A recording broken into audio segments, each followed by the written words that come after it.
ಹೆಂಗೆ ತಟ್ಟರು ಹಂಗೆ ತಟ್ಟರು ಒಂದ್ಸಲ ಅದರ ಲಾಭ ಏನು ಅಂತ ಹೇಳಿದ್ದಾರೆ.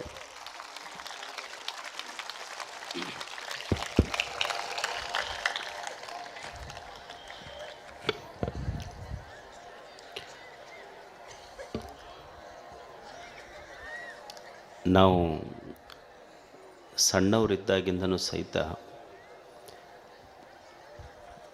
ನನಗೆ ವೈಯಕ್ತಿಕವಾಗಿ ಕಣ್ಣು ಮುಂದೆ 3 ವ್ಯಕ್ತಿಗಳನ್ನು ಇಟ್ಟುಕೊಂಡು ಬೆಳೆದವ್ರು ನಾವು. ಒಂದನೇದ್ದು ನಮಗನ್ನ ಅರಿವು ಆಶ್ರಯ ಕೊಟ್ಟ ಗುರುಗಳು ಶಿವಶಾಂತವೀರ ಮಹಾಸ್ವಾಮಿಗಳವರು, ಆಮೇಲೆ ಸಿದ್ಧಗಂಗೆ ಶಿವಕುಮಾರ ಸ್ವಾಮಿಗಳವರು, ಆಮೇಲೆ ಜ್ಞಾನ ಯೋಗಾಶ್ರಮದ ಸಿದ್ದೇಶ್ವರ ಸ್ವಾಮಿಗಳವರು. ಇವರು ಮೂವರು ನಮಗೆ ಆದರ್ಶ. ನನಗೆ ಮಠಕ್ಕಾದ ಮೇಲೆ ಮೊದಲು ಅನಿಸಿದ್ದು ಅಂದ್ರೆ 1,000 ಮಕ್ಕಳಿಗೆ ಒಂದು ಉಚಿತ ಪ್ರಸಾದ ನಿಲಯ ಮಾಡೋಣ ಅಂತ. ಅದು ಸಿದ್ಧಗಂಗಾ ಶ್ರೀಗಳು ಅದಕ್ಕೆ ಶಿಲಾನ್ಯಾಸ ಮಾಡಿದ್ರು. 1 ವರ್ಷದೊಳಗೆ ಅದಕ್ಕೆ ಕಟ್ಟಿದ್ವಿ, ಅವರೇ ಉದ್ಘಾಟನೆ ಮಾಡಿದ್ರು ಆ ವರ್ಷ. ಅದು 1 ವರ್ಷ 1,000 ಇದ್ದಿದ್ದು ಈಗ 5,000 ಮಕ್ಕಳು ಅಲ್ಲಿ ಓದ್ತಾರೆ. ಒಮ್ಮೆನಿಸ್ತು ವಿದ್ಯಾರ್ಥಿಗಳಿಗೆ ಇಲ್ಲಿ ರೆಡಿಯಾಗಿದೆ, ವಿದ್ಯಾರ್ಥಿನಿಯರಿಗೆ ಒಂದು ಮಾಡಬೇಕಂತ ತಿಳ್ಕೊಂಡು ಕೋಳೂರು ಕಾಟ್ರಳ್ಳಿ ಹತ್ತಿರ 48 ಎಕರೆ ಸ್ಥಳದಲ್ಲಿ, ಸುಮಾರು ಇಲ್ಲಿಂದ 11 ಕಿಲೋಮೀಟರ್ ದೂರ ಆಗ್ತದೆ, ಅಲ್ಲಿ ಸುಮಾರು 60 ಕೋಟಿ ರೂಪಾಯಿ ವೆಚ್ಚದಲ್ಲಿ ವಿದ್ಯಾರ್ಥಿನಿಯರಿಗಾಗಿ ಒಂದು ಉಚಿತವಾದ ರೆಸಿಡೆನ್ಷಿಯಲ್ ಸ್ಕೂಲ್ ಅಲ್ಲಿ ಪ್ರಾರಂಭ ಆಗ್ತದೆ ಈ ವರ್ಷದಿಂದ, ಜೂನ್ದಿಂದ. ಅದು ಅದರ ಕಟ್ಟಡ, ಅದರ ಡೈನಿಂಗ್ ಹಾಲು ಬಹುಶಃ ನೀವು ಒಂದು IIT ಬಿಲ್ಡಿಂಗ್ ನೋಡ್ದಂಗೆ ಆಗ್ತದೆ. ಆ ಕಟ್ಟಡಕ್ಕೆ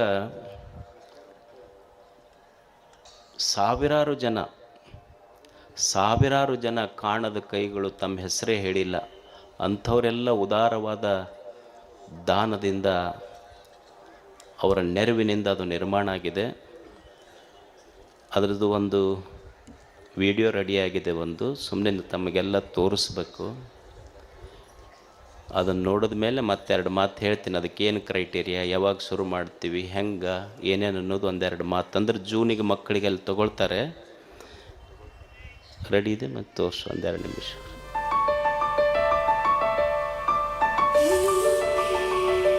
ಅನ್ನ, ಅಕ್ಷರ, ಅರಿವು, ಆರೋಗ್ಯ, ಆಧ್ಯಾತ್ಮ, ದಾಸೋಹದ ಕ್ಷೇತ್ರ ಶ್ರೀ ಗವಿಮಠ. ತಾವು ಪೂಜಿಸುವ ದೇವರ ಮಂದಿರದಲ್ಲಿ ದೀಪ ಹಚ್ಚುವುದಕ್ಕಿಂತ ದೀಪವೇ ಇಲ್ಲದ ಗುಡಿಸಲಿನ ಮಕ್ಕಳ ಎದೆಯಲ್ಲಿ ಅಕ್ಷರ ದೀಪ ಹಚ್ಚುವ ಕಾರ್ಯವೇ ಪೂಜೆ ಎಂದು ಅರಿತವರು ಶ್ರೀ ಮಠದ ಪೂಜ್ಯರು. ಈ ನಾಡಿನ ಮಕ್ಕಳ ಏಳಿಗೆಗಾಗಿ ಶಿಕ್ಷಣ ಸಂಸ್ಥೆ ಸ್ಥಾಪನೆಯ ಜೊತೆಗೆ ಮುಖ್ಯವಾಗಿ ಉಚಿತ ವಸತಿ ಹಾಗೂ ಪ್ರಸಾದ ನಿಲಯವನ್ನು ಸ್ಥಾಪಿಸಿ ಲಕ್ಷಾಂತರ ವಿದ್ಯಾರ್ಥಿಗಳ ವಿದ್ಯಾವಿಕಾಸಕ್ಕೆ ಶ್ರೀ ಗವಿಮಠವು ಆಶ್ರಯ ತಾಣವಾಗಿದೆ. 1951ರಲ್ಲಿ ಕೆಲವೇ ವಿದ್ಯಾರ್ಥಿಗಳಿಂದ ಪ್ರಾರಂಭಗೊಂಡ ಉಚಿತ ವಸತಿ ಹಾಗೂ ಪ್ರಸಾದ ನಿಲಯದಲ್ಲಿ ಇಂದು 5,000 ವಿದ್ಯಾರ್ಥಿಗಳು ತಮ್ಮ ಭವಿಷ್ಯವನ್ನು ಬೆಳಗಿಸಿಕೊಳ್ಳುತ್ತಿದ್ದಾರೆ. ವಿದ್ಯಾರ್ಥಿಗಳ ತರಹ ಈ ನಾಡಿನಾದ್ಯಂತ ಪ್ರತಿಭಾವಂತ ವಿದ್ಯಾರ್ಥಿನಿಯರು ಬಡತನದ ಕಾರಣದಿಂದ ಶಿಕ್ಷಣವನ್ನು ಪಡೆಯಲು ವಂಚಿತರಾಗುತ್ತಿದ್ದಾರೆ. ಇದನ್ನರಿತ ಶ್ರೀ ಗವಿಮಠವು ಪದವಿ ಪೂರ್ವ ಶಿಕ್ಷಣದ ಜೊತೆಗೆ ವಿಜ್ಞಾನ ವಿಭಾಗದ ವಿದ್ಯಾರ್ಥಿನಿಯರಿಗೆ CET, NEET, JEE, NATA ಹಾಗೂ ಕಲಾ ವಿಭಾಗದ ವಿದ್ಯಾರ್ಥಿನಿಯರಿಗೆ ಕಾಂಪಿಟಿಟಿವ್ ಎಕ್ಸಾಮ್ಸ್, ಸ್ಪರ್ಧಾತ್ಮಕ ಪರೀಕ್ಷೆಗಳಿಗೆ ಅವರನ್ನು ತರಬೇತಿಗೊಳಿಸಿ ಜೀವನವನ್ನು ರೂಪಿಸಿಕೊಳ್ಳುವ ಸಲುವಾಗಿ ಕೊಪ್ಪಳ ನಗರದಿಂದ 11 ಕಿಲೋಮೀಟರ್ ದೂರದಲ್ಲಿರುವ ಕೋಳೂರು ಕಾಟ್ರಳ್ಳಿ ಸಮೀಪದ 48 ಎಕರೆ ಪ್ರದೇಶದಲ್ಲಿ ಒಟ್ಟು 1,500 ವಿದ್ಯಾರ್ಥಿನಿಯರಿಗಾಗಿ ಶ್ರೀ ಗವಿಸಿದ್ದೇಶ್ವರ ಗುರುಕುಲ ವಿದ್ಯಾರ್ಥಿನಿಯರ ಪದವಿ ಪೂರ್ವ ವಸತಿ ಕಾಲೇಜ್ ಕಟ್ಟಡವು ಪೂರ್ಣಗೊಂಡಿದೆ.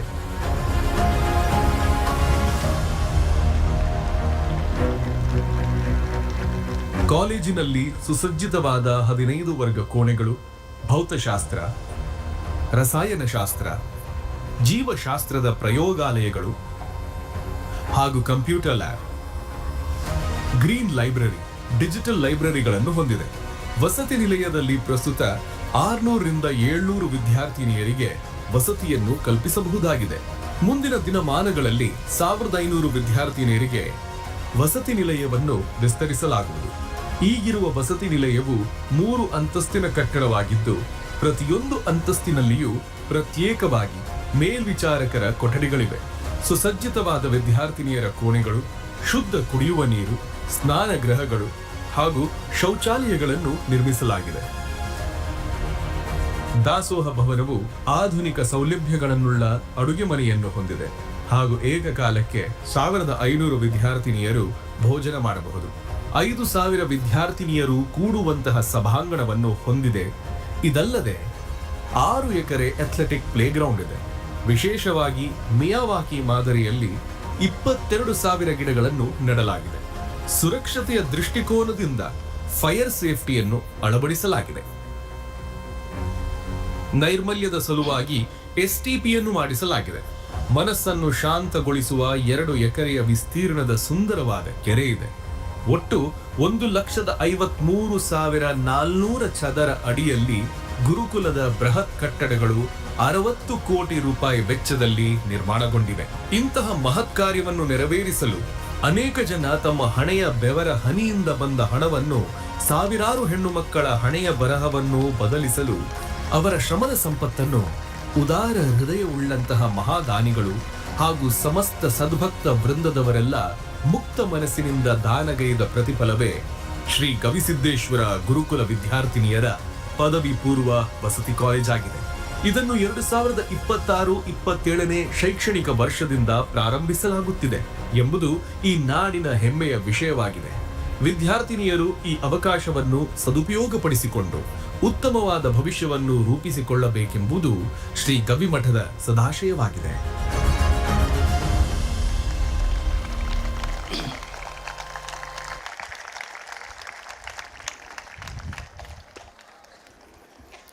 ಇದು ಮತ್ತೆ 3D ಮಾಡ್ಯಾರ ಅಂತ ತಿಳ್ಕೊಂಡ್ರಪ್ಪ, ದೈವ ಆ್ಯಕ್ಚುಲ್ ಆಗಿದ್ದಿದೆಲ್ಲ.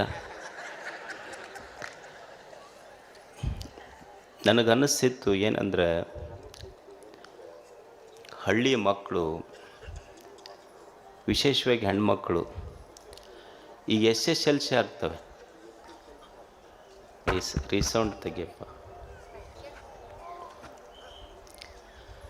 ಈ ಹಳ್ಳಿ ರೈತರ ಮಕ್ಕಳಿರ್ತಾರೆ, ಯಾರಿಗೋ ತಂದಿರೋದಿಲ್ಲ, ತಾಯಿ ಇರೋದಿಲ್ಲ ಅಂಥವ್ರ ಮಕ್ಕಳು, ಬೀದಿ ವ್ಯಾಪಾರ ಮಾಡೋರ ಮಕ್ಕಳು, ಕೂಲಿ ಕೆಲಸ ಮಾಡೋರ ಮಕ್ಕಳು, ಹೊಲ ಇಲ್ದವ್ರ ಮಕ್ಕಳು, ಆಟೋ ರಿಕ್ಷಾ ಹೊಡೋರ ಮಕ್ಕಳು, ಕಟ್ಟಡದ ಕಾರ್ಮಿಕ ಕೆಲಸ ಮಾಡೋರ ಮಕ್ಕಳು, ಯಾರಿಗ್ಯಾರೂ ಇಲ್ಲ, ಓದಿಸ್ಲಿಕ್ಕೆ ಆಗೋದಿಲ್ಲ ಅಂಥವ್ರಿಗೆ ಗವಿಮಠ ಇದೆ. ಆ ಮಕ್ಕಳಿಗೊಂದು ಆಶ್ರಯ. ನನಗೆ ಭಾಳ ಮಂದಿ ಹೇಳಿದ್ರು 60-70 ಕೋಟಿ ರೂಪಾಯಿ ಖರ್ಚು ಮಾಡಿ ಈ PUC ಕಾಲೇಜ್ ಏನು ಮಾಡಿ ಒಂದು ಇಂಜಿನಿಯರಿಂಗ್ ಕಾಲೇಜು, ಮೆಡಿಕಲ್ ಕಾಲೇಜು ಮಾಡ್ಬೋದಾಗಿತ್ತಲ್ಲ ಅಂತ. ನನ್ನ ಮನಸ್ಸು ಹೇಳಿದೆ ಅಷ್ಟೇ, ಆ ಮಕ್ಕಳಿಗೆ ಮಾಡಂತ ಮಾಡಿದ್ದೇನೆ. ಇದು ಈ ವರ್ಷ 2027 ಜೂನ್ ತಿಂಗಳಿನಿಂದ ಇದು ಪ್ರಾರಂಭ ಆಗ್ತದೆ. ಇದು ನಾವು ಏನು ಈ ಕಾಲೇಜಿಗೆ ಕಾಂಪಿಟೇಷನ್ ಇಲ್ಲ. I am not a competitor, I am just a contributor to the society ಅಷ್ಟೆ. ನಮಗೆ ಯಾವ ಇನ್ನೊಂದು ಶಾಲೆ ಕಾಲೇಜುಗಳ ಜೊತೆ ಇದು ಕಾಂಪಿಟೇಷನ್ ಮಾಡಲಿಕ್ಕೇನಿಲ್ಲ. ಸಮಾಜಕ್ಕೆ ಯಾರೂ ಇಲ್ಲದ ಮಕ್ಕಳಿಗೆ ಇದೊಂದು ಆಶ್ರಯ ಆಗಬೇಕು ಅಷ್ಟೆ. ಯಾಕಂದರೆ ಹಳ್ಳಿ ಮಕ್ಕಳಿಗೆ 2.5-3 ಲಕ್ಷ ಕೊಟ್ಟು ನೀಟು CET ಬೆಂಗಳೂರು ಮಂಗಳೂರಿಗೆ ಕಳ್ಸೋಕ್ಕಾಗೋದಿಲ್ಲ. ಅಂಥ ಯಾವ ಮಕ್ಕಳಿಗೆ ಕಳ್ಸೋಕ್ಕಾಗೋದಿಲ್ಲ ಅಂಥ ಮಕ್ಕಳಿಗೆ ಗವಿಮಠದ ಈ ಗುರುಕುಲ, ಗವಿಸಿದ್ದೇಶನ ಗುರುಕುಲದಲ್ಲಿ ಆಶ್ರಯ ಆಗಲಿ ಅಂತ. ಈ ವರ್ಷ ಅದು ಸುಮಾರು 1500 ಮಕ್ಕಳು ಎಟ್ ಎ ಟೈಮ್ ಕುಂತು ಊಟ ಮಾಡ್ಬೋದು, ಅಷ್ಟು ದೊಡ್ಡ ಡೈನಿಂಗ್ ಹಾಲ್ ನಿರ್ಮಾಣ ಆಗಿದೆ. ಒಂದು 4-5 ಸಾವಿರ ಜನ ಕುಂತು ಕಾರ್ಯಕ್ರಮ ಮಾಡ್ಬೋದು. ಒಂದು dining hall come function hall plan ಮಾಡಿದ್ದೀವಿ. ಅದೊಂದು ಭಾಳ ಸುಂದರವಾದ ವಿನ್ಯಾಸ, ಕೊಲ್ಲಾಪುರದ ಇಂಜಿನಿಯರ್ ಅದನ್ನು ಮಾಡಿದ್ದಾರೆ. ಆಮೇಲೆ 15 class room, laboratory, principal quarters ಎಲ್ಲ ನಡೀತಾ ಇದೆ. ಆಮೇಲೆ ವಿದ್ಯಾರ್ಥಿನಿಯರಿಗಾಗಿ ಒಂದು ಈಗಾಗಲೇ 700 ಜನ ಮಕ್ಕಳಿರುವಂಥ ಸುಸಜ್ಜಿತ ಹಾಸ್ಟೆಲ್ ರೆಡಿಯಾಗಿದೆ. ಇನ್ನೊಂದು ಬೇಸ್ಮೆಂಟ್ ಆಗಿದೆ. ಅದನ್ನು ಮತ್ತು ಗವಿಸಿದ್ಧ ಯಾವಾಗ ಜೋಳಿಗೆ ಶಕ್ತಿ ತುಂಬ್ತಾನೆ ಅವಾಗ ಮತ್ತೆ ಅದನ್ನು ಮುಗಿಸ್ತೇನೆ. ಇದನ್ನು ಈ ವರ್ಷ ಮಕ್ಕಳು SSLC ರಿಸಲ್ಟ್ ಬರ್ತೈತಲ್ಲ, ರಿಸಲ್ಟ್ ಬಂದ ಮೇಲೆ ಅವರು ಒಂದು ಗೂಗಲ್ ಅಪ್ಲಿಕೇಶನ್ ಮಾಡ್ತಾರೆ. ವೆಬ್ಸೈಟ್ ಇರ್ತದೆ. ವೆಬ್ಸೈಟ್ ಆದಮೇಲೆ ಗೂಗಲ್ ಅಪ್ಲಿಕೇಶನ್ ಡೌನ್ಲೋಡ್ ಮಾಡಿಕೊಂಡು ಮಕ್ಕಳ ಅರ್ಜಿ ಹಾಕಬೇಕು. ಅದು ಮಕ್ಕಳ ಅರ್ಜಿ ಹಾಕಿದ ಮೇಲೆ ಅವ್ರಿಗೆ ಸೆಲೆಕ್ಷನ್ ಪ್ರೊಸೀಜರ್ ನಡೀತದೆ. ಆಮೇಲೆ ಅವ್ರಿಗೊಂದು ರಿಟರ್ನ್ ಟೆಸ್ಟ್ ಮಾಡ್ತದೆ. ರಿಟರ್ನ್ ಟೆಸ್ಟ್ ಆದಮೇಲೆ ಈ ವರ್ಷ 600 ಮಕ್ಕಳು ಅಂದ್ರೆ 400 ಮಕ್ಕಳು ಅವರಿಗೆ ನೀಟು CET ಕೋಚಿಂಗ್. ಇನ್ನು 200 ಮಕ್ಕಳು 400 ಮಕ್ಕಳಿಗೆ ವಿಜ್ಞಾನ ವಿಭಾಗದಿಂದ ತಗೊತಾರೆ. 200 ಮಕ್ಕಳಿಗೆ ಆರ್ಟ್ಸ್ ಮಕ್ಕಳಿಗೆ ತಗೊಳ್ಳೋದು. ಅವ್ರಿಗೇನು ಪ್ಲ್ಯಾನ್ ಇದೆ ಅಂದರೆ, ಈಗ ಎಷ್ಟೋ ಮಂದಿಗೆ ಮಕ್ಕಳು IAS IPS ಹಳ್ಳಿ ಮಕ್ಕಳು ಮಾಡಬೇಕಂತಾರೆ. ಅವ್ರಿಗೆ ಎಲ್ಲಿ ಹೋಗ್ಬೇಕು ಎಲ್ಲಿ ಓದ್ಬೇಕಂತ ಗೊತ್ತಿರೋದಿಲ್ಲ.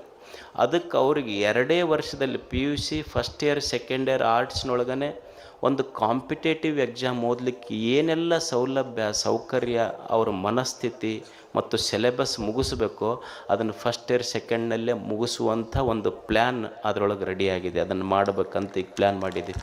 ಅಂದರೆ ಈ ವರ್ಷ 200 ಮಕ್ಕಳು ಆರ್ಟ್ಸ್ ವಿಭಾಗದಿಂದ, 400 ಮಕ್ಕಳು ಸೈನ್ಸ್ ವಿಭಾಗದಿಂದ ತಗೊಂಡು 600ರಿಂದ 700 ಮಕ್ಕಳಿಗೆ ಈ ವರ್ಷ ತಗೊಳ್ತಾರೆ. ಮುಂದೆ ಅದು ಗವಿಸಿದ್ಧ ಶಕ್ತಿ ಕೊಟ್ಟರೆ ಇನ್ನೊಂದು ಹಾಸ್ಟೆಲ್ ಡೈನಿಂಗ್ ಹಾಲ್ 1500 ಮಕ್ಕಳಿಗೆ ರೆಡಿಯಾಗಿದೆ. ಕಾಲೇಜ್ 1500 ಮಕ್ಕಳಿಗೆ ರೆಡಿಯಾಗಿದೆ. ಹಾಸ್ಟೆಲ್ ಅಷ್ಟೇ 700 ಮಕ್ಕಳಿಗೆ ಆಗ್ತದೆ. ಇನ್ನೊಂದು ಹಾಸ್ಟೆಲ್ 700-750 ಮಕ್ಕಳದ್ದು ಬೇಸ್ಮೆಂಟ್ ರೆಡಿಯಾಗಿದೆ. ಅದು ಮುಂದೆ ಮುಗಿಸೋಣ. ಗವಿಸಿದ್ಧ ಯಾವಾಗ ಶಕ್ತಿ ಕೊಡ್ತಾನೆ, ನೀವು ಯಾವಾಗ ಹೋಯ್ತಂತೀರಿ ಅವಾಗ ಮುಗಿದು ಬಿಡ್ತೈತೆ ಅಷ್ಟೇ. ಇದು ಕ್ರೈಟೀರಿಯಾ. ಇದು ನನಗೊಂದು ಸ್ವಲ್ಪ ಸಣ್ಣ ಅಪೀಲ್ ಏನಂದರೆ, ನಮ್ಮ ಇದಕ್ಕೆ ಊರವ್ರು ಬರ್ಬೇಕಂತಿಲ್ಲ. ಕರ್ನಾಟಕದ ಯಾವ ಮೂಲೆಯಿಂದಾದರೂ ಮಗು ಈ ಶಾಲೆಗೆ ಬರ್ಬೋದು. ಹೈಸ್ಕೂಲ್ ಶಿಕ್ಷಕರೇನಾದರೂ ವಿಶೇಷವಾಗಿ ಇದು ಸಾಧ್ಯ ಆದರೆ ನಿಮಗೆ ಈ ವಿಷಯ ಗೊತ್ತಾತಂದ್ರೆ, ಹಳ್ಳಿ ಮಕ್ಕಳಿಗೆ ಗೊತ್ತಿರೋದಿಲ್ಲ. ಇದು ಅವರಿಗೆ ಈ ವಿಷಯ ಸ್ವಲ್ಪ ಮುಟ್ಟಿಸ್ಬೇಕು. ಹೆಂಗೆ ಫಾರ್ಮ್ ಡೌನ್ಲೋಡ್ ಮಾಡ್ಕೋಬೇಕು, ಅದು ಮಕ್ಕಳಿಗೆ ಅಪ್ಲಿಕೇಶನ್ ಹಾಕಬೇಕು, ಯಾರು ಬಡ ಮಕ್ಕಳದಾರೆ ಅವ್ರಿಗೆ ಇದನ್ನು ತಲುಪಿಸ್ರಿ ಅಂತ ಹೇಳಿ. ಇದ್ರದ್ದು 2 ಈ ವರ್ಷ ಏನು ಅಂದರೆ, ಈ ಶಿಕ್ಷಣ ಏನಾಗಿದೆ ಅಂದರೆ ತುಂಬ ಅದು ಮಠಮಾನ್ಯಗಳನ್ನು ನಡೆಸಲಿ ನಾವೇ ನಡೆಸಲಿ ಯಾರು ತುಂಬ ದುಬಾರಿ ಆಗ್ತಾಯಿದೆ ಈಗ. ಅದಕ್ಕಾಗಿ ಒಂದು ಸುಮಾರು 1500 ಮಕ್ಕಳಿಗೆ, ಇಲ್ಲಿ 5000 ಮಕ್ಕಳು, ಅಲ್ಲಿ ಮತ್ತೆ 1500 ಮಕ್ಕಳು ಎಲ್ಲನೂ ಉಚಿತವಾಗಿ ಮಾಡೋದು, ಇದನ್ನೆಲ್ಲ ನಡೆಸೋದನ್ನು ತುಂಬ ಕಷ್ಟ ಆಗ್ತದೆ. ಅದಕ್ಕೊಂದು ಸಣ್ಣ ಒಂದು ಕಮಿಟಿಯವರು ಅದರ ಸಲಹೆ ಏನು ಅಂದ್ರೆ, ಈ ವರ್ಷ ಯಾವ ಮಕ್ಕಳಿಗೆ ತೊಗೊತೀವಿ, ಕೆಲವು ವರ್ಷ ಅವರ ನೀಟು CET ಕಾಂಪಿಟೇಟಿವ್ ಎಕ್ಸಾಮ್ಸ್ ಸ್ಕೂಲಿಂದೆಲ್ಲ ಫೀಸು ಆ ಟ್ರಸ್ಟ್ ಅದನ್ನು ಭರಿಸ್ತದೆ. ತಿಂಗಳಿಗೆ ಬರುವಂಥ ಊಟದಕ್ಕೆ ಸಣ್ಣ ಖರ್ಚೇನಿದೆ ಅದು ಡಿವೈಡಿಂಗ್ ಸಿಸ್ಟಮ್, ಮಕ್ಕಳು ಅದನ್ನು ಭರಿಸ್ಬೇಕಷ್ಟೆ. ಉಳಿದಿದ್ದು ಶಾಲೆ ನೀಟು ಕೋಚಿಂಗ್ ಫೀಸೆಲ್ಲ ಆ ಟ್ರಸ್ಟ್ ಭರಿಸ್ತದೆ.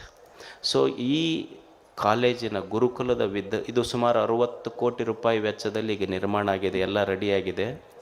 ಇದರ ಉದ್ಘಾಟನೆ ಮಾರ್ಚ್ ಏಪ್ರಿಲ್ ಮಾಡಬೇಕಂತಿತ್ತು. ನಾಳೆ ನನಗೆ ಗೊತ್ತಿಲ್ಲ ಏನು ಅಂತ, ಅದು ಏಪ್ರಿಲ್ಗೆ ಆಗ್ತದೋ ಮಾರ್ಚ್ಗೆ ಆಗ್ತದೋ ಗೊತ್ತಿಲ್ಲ. ನೀವೆಲ್ಲ ಅದನ್ನು ನೋಡಿರಲ್ಲಿಗೆ. ಈ ನಾಡಿನ ಎಲ್ಲ ಮಠದ ಭಕ್ತರು ಸಹೃದಯಿಗಳು ಅಜ್ಜವ್ರು ಮಾಡಿದ ಕೆಲಸ ಇದು ಒಳ್ಳೆಯದಾಗಲಿ, ನಾಡಿನ ಮಕ್ಕಳಿಗೆಲ್ಲ ಮುಟ್ಲಿ ಅಂತ ನೀವು ಒಮ್ಮೆ ಹೃದಯ ತುಂಬಿ ಈಗ ಹಾರೈಸಿಬಿಟ್ರೆ ಹಿಂದೆ ಅದರ ಉದ್ಘಾಟನೆ ಅಷ್ಟೆ. ಅದು ಫಾರ್ಮ್ಯಾಲಿಟಿ, ಮುಂದೆ ಮಾಡೋದು ಫಾರ್ಮ್ಯಾಲಿಟಿ. ಇವತ್ತು ನಿಮ್ಮ ಹೃದಯದ ಒಂದು ಹಾರೈಕೆ ನಾಡಿನ ಸಾವಿರಾರು ಮಕ್ಕಳಿಗೆ ಅದು ಆಶ್ರಯ ಆಗಬೇಕು. ಗವಿಸಿದ್ಧ ಮಕ್ಕಳಿಗೆಲ್ಲ ಕೃಪೆ ಮಾಡಬೇಕು ಅಂತ ಅದನ್ನು ನಿರ್ಮಾಣ ಆಗಿದೆ. ಅದು ನಡೀತದೆ ಮುಂದೆ. ಗವಿಸಿದ್ಧ ಎಷ್ಟು ಜೋಳಿಗೆ ಒಳಗೆ ಶಕ್ತಿ ಕೊಟ್ಟಿರ್ತಾನೆ ಅಲ್ಲಿವರೆಗೆ ನಡೆಸೋದಷ್ಟೆ. ನನ್ನ ಹುಟ್ಟ ಜೋಳಿಗೆ ಒಳಗೈತಿ.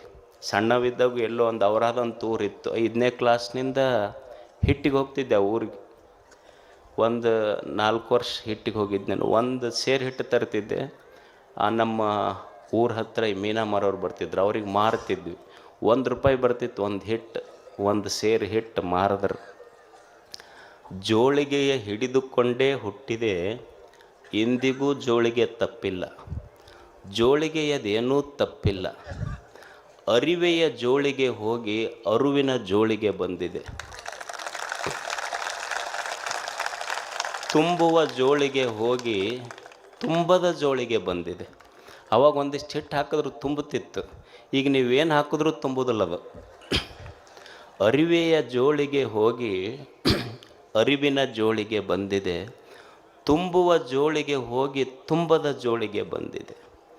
ಈ ಜೋಳಿಗೆ ಹಿಡಿದು ನಾ ತಿರುಗಿದೆ ಈ ತಿರೆಯ ದೊರೆಗಳ ಮನೆ ಮನೆಗೆ. ಈ ಜೋಳಿಗೆ ಹಿಡ್ಕೊಂಡು ಭಕ್ತರ ಮನೆಗೆ ಹೋದೆ ನಾನು. ಈ ಜೋಳಿಗೆಯ ಹಿಡಿದು ನಾ ತಿರುಗಿದೆ ಈ ತಿರೆಯ ದೊರೆಗಳ ಮನೆ ಮನೆಗೆ. ಅವರು ನೀಡಿದರು ನಾ ಬೇಡಿದುದ ನಾ ಬೇಡದುದ. ಓಡಿ ಬಂದೆ ಮಠಕ್ಕೆ ಜೋಳಿಗೆ ನೋಡುವ ಥರದಿಂದ. ಆಗ ತಿಳಿಯಿತು ಇದು ತೂತು ಬಿದ್ದ ಜೋಳಿಗೆ ಅಂತ. ಮೊದಲೇ ತುಂಬದ ಜೋಳಿಗೆ, ಸಾಲದ್ದಕ್ಕೆ ಹರಿದ ಜೋಳಿಗೆ. ಸ್ವತಂತ್ರ ಧೀರ ಸಿದ್ದೇಶ್ವರ ಶ್ರದ್ಧೆ ಎಂಬ ಸೂಜಿಯಿಂದ